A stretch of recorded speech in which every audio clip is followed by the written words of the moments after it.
Hello and welcome back to the channel learn now. आज हम करेंगे क्लास 10 की सेकंड पोम जो कि रॉबर्ट फ्रॉस्ट ने ही लिखी है। आपके first chapter letter to God के बाद दो पोम्स है, एक डस्ट ऑफ स्नो और एक fire and ice. Fire and ice is also written by Robert Frost. Let us start. Now title है fire and ice. See poem बहुत simply एक ही चीज के बारे में बात कर रही है, दैट वर्ल्ड को एंड होने के दो तरीके हैं। यानी बेसिकली उनका कहना है कि वर्ल्ड जो है वो दो तरीके से एंड हो जाएगा। और वो दो तरीके क्या हैं? एक है कि वो किससे एंड होगा? फायर से। और एक है वो किससे एंड होगा? आइस से। सम से the world will and in fire. कुछ लोगों का कहना है कि अगर किसी दिन वर्ल्ड को खत्म होना है तो वो किससे खत्म होगा? फायर से। सम से इन आइस। कुछ लोगों का कहना है कि नहीं, अगर वर्ल्ड खत्म होगा तो वर्ल्ड खत्म होगा आइस से। For I have tested of desire. यहाँ पे आई कौन है? Robert Frost. I have tested means यानी मैं किसके बारे में जानता हूँ? मैंने जो टेस्ट किया है जिसको, वो है desire. And I hold with those who favour fire. So Robert Frost किस टीम के साथ है? रॉबर्ट फ्रॉस्ट उस टीम के साथ है जो लोग ये मानते हैं कि वर्ल्ड किससे एंड होगा? वर्ल्ड फायर से एंड होगा। सो ये रॉबर्ट फ्रॉस्ट का पर्सनल चॉइस है कि वो कहते हैं कि अगर वर्ल्ड एंड होगा तो वर्ल्ड जो है वो फायर से एंड होगा, क्योंकि मैं किसके फेवर में हूं? मैं उसके फेवर में हूं जो लोग किसके साथ हैं? फायर के साथ। But if it had to perish twice. यहाँ पे पैरिश का मतलब है कि अगर वर्ल्ड को दो बार खत्म होना है। जनरली कोई चीज एक ही बार खत्म होती है। यहाँ पे दो क्यों दिखाया गया है? ये दिखाने के लिए कि आइस भी किसी से कम नहीं है। अगर वर्ल्ड को दो बार खत्म होना है, I think I know enough of hate. So उन्होंने हेट को टेस्ट तो नहीं करा है, लेकिन वो कह रहे थोड़ा, मतलब इतना तो मैं हेट के बारे में जानता हूं, टू से, ये कहने के लिए that destruction ice is also great and would suffice. यानी अगर वर्ल्ड को एंड ही करवाना है आपको, तो आइस भी कुछ कम नहीं है। आइस भी सफाइस करेगा, यानी आइस भी सफिशिएंट है। आइस भी इतना काबिल है कि वो भी वर्ल्ड को एंड कर सकता है। नाउ, अब ये पोम किस बारे में है?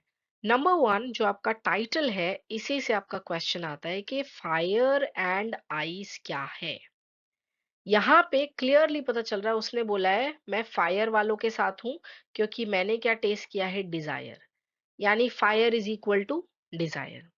फायर को यहाँ बोला गया है डिजायर, पैशन, ग्रीड, लस्ट। अब आपका क्वेश्चन कभी कभी ये आता है कि फायर को स्पेसिफिकली डिजायर क्यों बोला गया है? देखिए, आपने देखा होगा फायर जो है, आग जो है, बहुत ही माइन्यूट, बहुत ही छोटे लेवल से शुरू होती है, एक तिनके से भी शुरू होती है और पूरा का पूरा फॉरेस्ट खत्म कर देती है। यानी फॉरेस्ट फायर जो है, कोई भी तरीके की फायर जो है, वो बहुत जल्दी स्प्रेड होती है। Number one. दूसरी चीज कि वो अनकंट्रोलेबल होती है और जो भी उसके रास्ते में आता है उसको वो खत्म कर देती है। अगर घर में एक पेपर भी जला है तो एक पेपर से पूरा घर जल सकता है अगर उसको टाइमली कंट्रोल ना किया जाए तो। एक छोटे से तिनके में आग लगने से, एक छोटे से पेड़ में आने लगने से, एक छोटी सी बेल में आग लगने से पूरा का पूरा फॉरेस्ट जल जाता है। बिकॉज फायर इज अनकंट्रोलेबल और जो भी उसके रास्ते में आता है वो उसको बर्बाद करता हुआ चला जाता है। इसी से इक्वेट किया है उन्होंने डिजायर को। अब डिजायर क्या होती है? इच्छा जो है वो इंसान की बढ़ती चली जाती है। अगर उसको भी आप कंट्रोल नहीं करेंगे, वो भी अनकंट्रोलेबल है। अगर आप उसको चेक नहीं करेंगे तो वो डिजायर बढ़ते बढ़ते इतनी बढ़ जाएगी कि वो किसी दिन पूरे के पूरे वर्ल्ड को एंड कर देगी। नाउ द क्वेश्चन इज कि डिजायर जो है वो कैसे, एक किसी की इच्छा जो है वो कैसे वर्ल्ड को खत्म कर सकती है? आपने देखा होगा कि यही ग्रीड होती है, यही इच्छा होती है जो वॉर्स कराती है। बहुत सारे हिस्टोरिकल रेफरेंसेस आपने देखे होंगे कि कोई भी कोई लड़ाई झगड़ा क्यों कर रहा है? क्योंकि उसको किसी जमीन पे, किसी लैंड पे, किसी टेरिटरी पे कब्जा करना है। क्या वो कब्जा करना जरूरी है? वो जरूरी नहीं है, ये उनकी इच्छा है, ये उनकी डिजायर है। कैसी डिजायर? अपने आप को और पावरफुल बनाने की, कि हम अगर इस टेरिटरी को कैप्चर कर लेंगे, हम इस जगह को कैप्चर कर लेंगे तो हमारी पावर और बढ़ जाएगी।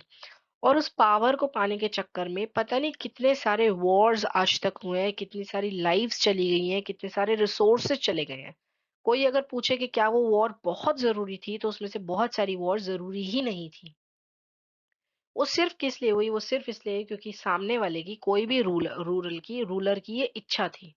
कोई भी राजा की ये इच्छा थी कि मेरे को अपनी टेरिटरी जो है, अपनी पावर जो है वो बढ़ानी है और मुझे मोस्ट पावरफुल बनना है।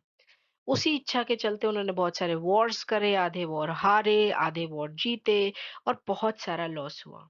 सो इसी का रेफरेंस देके रॉबर्ट फ्रॉस्ट बोल रहे हैं कि मैंने डिजायर को चखा है।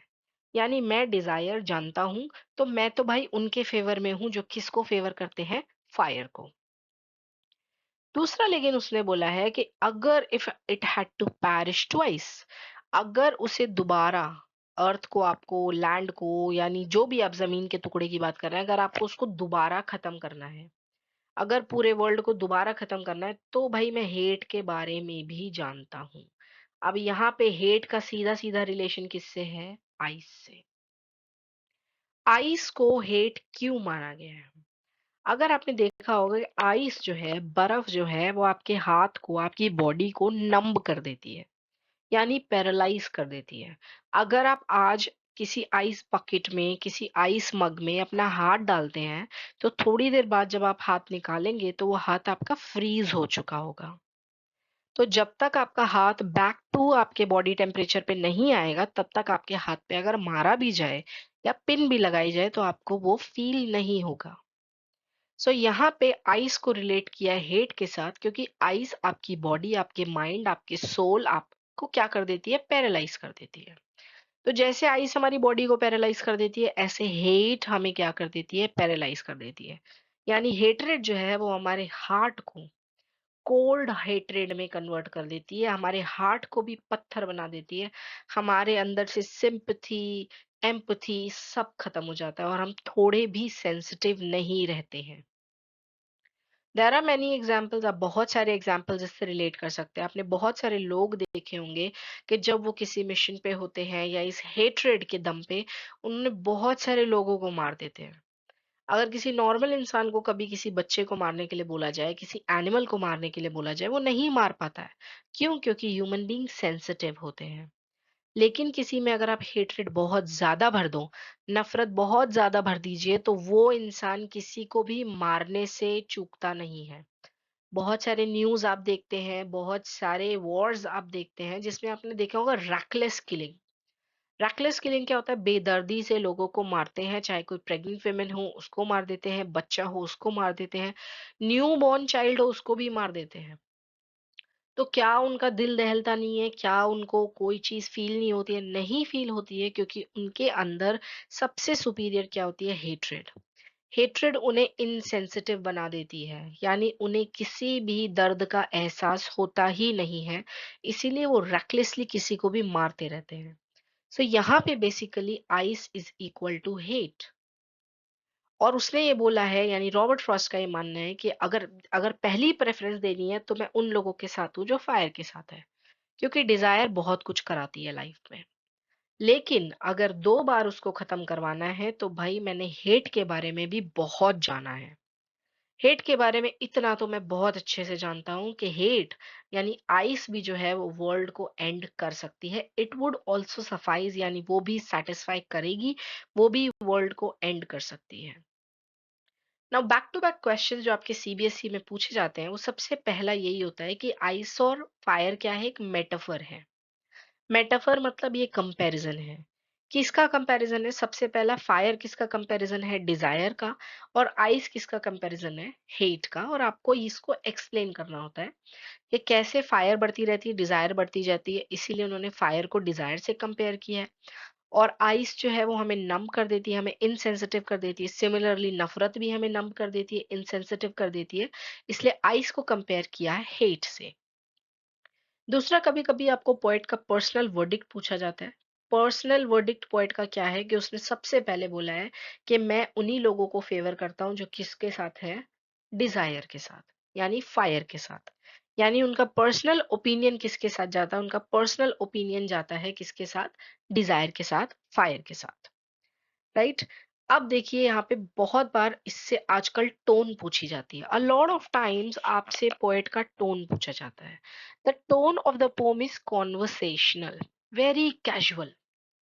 यानी पोएट, अब देखिए पोएट कोई छोटी मोटी बात तो नहीं बता रहा है। पोएट आपको बता रहा है कि वर्ल्ड एंड कैसे होता है। यानी वो क्लियरली बोल रहा है कि एक दिन, और दोनों पैशन किसके हैं? ह्यूमन के। नफरत भी किसका है? ह्यूमन का। डिजायर भी किसका है? ह्यूमन का। कितने आराम से वो आपको बता दे रहे हैं कि भाई एक दिन ना वर्ल्ड खत्म हो जाएगा, और वर्ल्ड किसकी वजह से खत्म होगा? इंसानों की वजह से। कौन सी दो चीजों की वजह से? डिजायर की वजह से और हेट की वजह से। बट वो आपको इतना कैजुअली बता रहे हैं जैसे कोई चैप्टर खत्म होना हो या दिन खत्म होना हो। लेकिन वो बात किसकी कर रहे हैं? पूरा का पूरा वर्ल्ड खत्म होने की। So the tone is casual. बहुत कैजुअल टोन है, बहुत कॉन्वर्सेशनल टोन है। लेकिन इस टोन के पीछे, जैसे मान लीजिए आप नॉर्मली कैसे बोल रहे हैं कि भाई एक काम करो, कल क्या होगा? एक बम फटेगा, और एक बम से जो फटने से पूरा इंडिया खत्म हो जाएगा। अब ये कोई नॉर्मल सी बात तो नहीं है। लेकिन आप ऐसे ही बोल के चले गए कि चलो चलो फिर मैं घर चलता हूँ, एक बम फटेगा और उसके बाद वो बॉम्ब ब्लास्ट के बाद सब कुछ, पूरा वर्ल्ड जो है वो खत्म हो जाएगा। सिमिलरली वो ऐसे बोल रहे हैं कि कुछ लोग फायर के साथ है, कुछ लोग आइस के साथ है, लेकिन एक दिन डिजायर से खत्म होगा, और अगर डिजायर से खत्म नहीं हुआ तो आइस से खत्म हो जाएगा। सो यहाँ पे इतने सिवियर, इतनी ग्रिम रियलिटी को, इतनी हार्श रियलिटी को, एक ऐसी रियलिटी, वो क्लियरली ह्यूमैनिटी पे क्या कर रहे हैं? इंसान के ऊपर थप्पड़ मार रहे हैं। वो क्लियरली उनको बता रहे हैं कि आपकी दो चीजें, और आपकी दो चीजों से जिंदगी एक ना एक दिन खत्म होने वाली है। या तो आपकी डिजायर की वजह से या हेट की वजह से। लेकिन उन्होंने उसको बहुत कॉन्वर्सेशनल टोन में, बहुत कैजुअल टोन में बताया। तो एक्चुअल टोन क्या है इसकी? कैजुअल। बहुत इजी टोन है। जबकि वो किसको हाईलाइट करी? एक बहुत इंटेंस, बहुत ही गंभीर मुद्दे को, यानी कि ह्यूमन के अंदर इतनी कैपेसिटी है कि ह्यूमन किसी दिन पूरे के पूरे वर्ल्ड को डिस्ट्रॉय कर देंगे। So this was all about the pome fire and ice from class 10। अगर आपको ये एक्सप्लेनेशन अच्छा लगा हो, like the video, subscribe the channel and share it with your class 10 friends.